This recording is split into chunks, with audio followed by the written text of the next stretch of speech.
Welcome back mga kaibigan. Ito, napakaganda po ng pag-uusapan natin sa naging laban ng Gilas dito sa Chinese Taipei. Marirealize nyo kung gaano talaga kagaling si Tim Cone at yung player na gustong-gusto niya palang i-coach matagal na. Yan po ay si Kai Sotto na 4th straight double-double na. So eto na mga kaibigan ang bakbakan ng Gilas dito sa Chinese Taipei. Kapag nanalo dito sana ang Chinese Taipei, magkakaroon sila talaga ng 1 million victory bonus at meron na silang incentive na 1 million. 2 million sana kung nanalo sila, kaso ang inuwian, ayun, tambak ng 53 points. At tandaan natin, kalaban nila nung isang araw lang ang New Zealand. Sumabay sila, 3 quarter, lumalamang pa. At eto, tambak lang sa kanila New Zealand nang matapos 20 points mga kaibigan. At dito sa atin, 53 points. Mukhang mas malakas nga talaga ang ating team dito sa New Zealand sa pagkakataong ito. Pero kahit pa ilaro nila yung NBL, tingin ko talaga ay baka lumamang pa tayo kahit nandun yung mga NBL players ng New Zealand. So ito, makikita natin na star player ng kalaban pumukol. Ang ganda na nilaro ni Kai sa game ito, ni Justin Brownlee at ng ating mga players na talagang pinakita yung kanilang magagawa dito sa Taipei. So ito, makikita natin yung strategy ni Tim Cone ng pinaka napansin ko. Palaging pinibigyan ng bola si Kai dahil ginagamit ni Tim Cone yung advantage ng players na meron siya. Yan ang gusto ko kay Tim Cone. Hindi kagaya ng ibang coach, ang lelet ng kalaban natin, mag-small ball tayo. Hindi maganda yon. Para sa akin, ang mas maganda, gamitin mo yung advantage mo. Meron kang Kai Sotto, medyo undersize ang kalaban. Kita nyo mga kaibigan ng inuwian ng laro. Hindi nakaporma ang kalaban. So kita natin kay lagi nagbumula ang yung opensa, lalo mamaya mga kaibigan, puro kay hinahanap ang bola.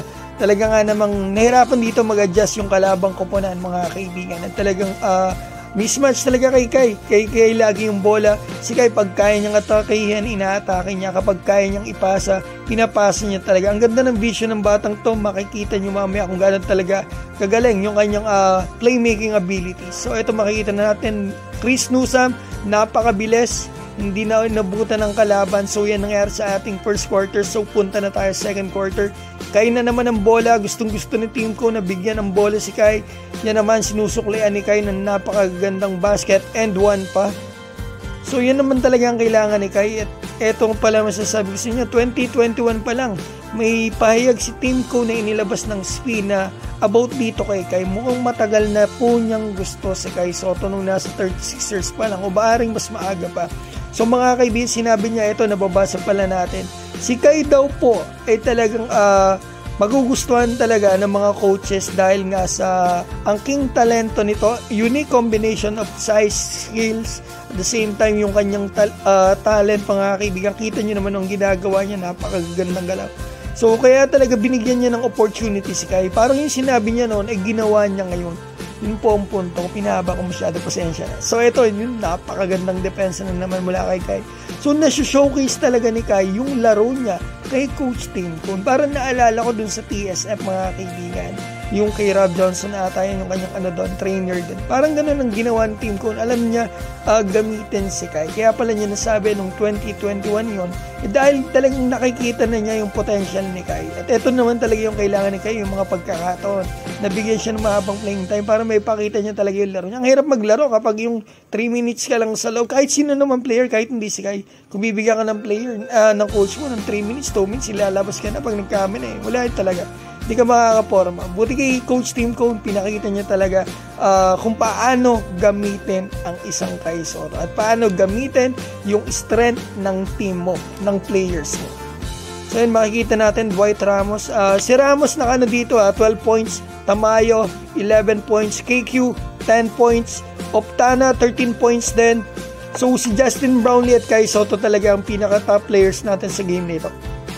Pero this time, sa tingin ko si JB ang ating best player of the game.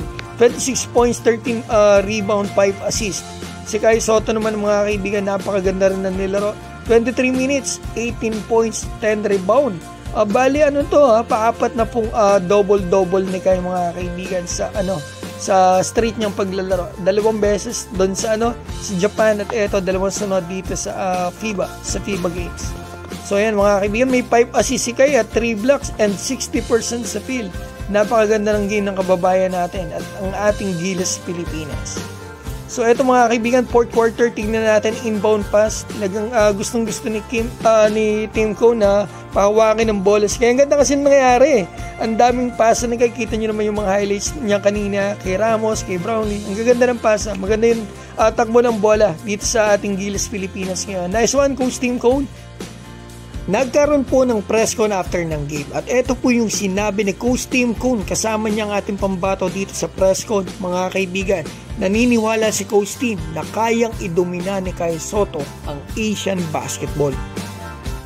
If I may say about Kai, he is going to absolutely dominate Asia. I've always felt that. If you get him in the right spots, he can absolutely dominate Asia. For him, the next spot is to get up to the European level and the NBA level, and we're hoping that we can help him get into that level. And there may be a time where we might lose Kai.